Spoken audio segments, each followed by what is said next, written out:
Almost 4 wheel drive தார்ல இருக்கிற எல்லா ஃபீச்சர்ஸும் இந்த 2 வீல் டிரைவோட தார்ல கவர் ஆகுற மாரி தான் குடுத்துருக்காங்க. 4 wheel, 2 wheel drive change shaft மட்டும் தான் இங்க மிஸ்ஸிங்கா இருக்குது. மத்தபடி ஃபீச்சர்ஸ் எல்லாமே சேமா தான் இருக்குது. ரெகுலர் மற்றும் ரஃப்பான யூசேஜுக்கு ஏத்த மாரி ஒரு ரெட்ரோ டிசைன் தான் இந்த மஹிந்திரா தாருக்கு குடுத்துருக்காங்க.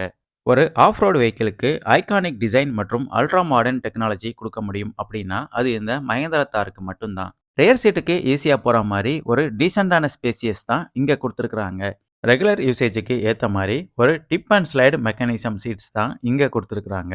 சீட்டோட ஹேண்ட்லிங் மெத்தட கன்சியூமருக்கு அண்டர்ஸ்டாண்ட் ஆகுற மாரி இங்க சைடுல டிஸ்ப்ளே பண்ணியிருக்காங்க. இந்த மஹிந்திரா தாரோட ரியர் வியூ பர்சன்ஸ் எப்படி இருக்கு அப்படின்னு இப்ப பார்ப்போம். ஒரு கிளாசிக் மற்றும் ஸ்போர்ட்டிவான ரியர் லுக்க நம்ம எங்க பார்க்க முடியும்? Tailgate mounted spare wheel feature பொறுத்தவரையில AX ஆப்ஷனல் மற்றும் LX 2 வேரியண்ட்டுக்கும் அவைலபிளா இருக்கு.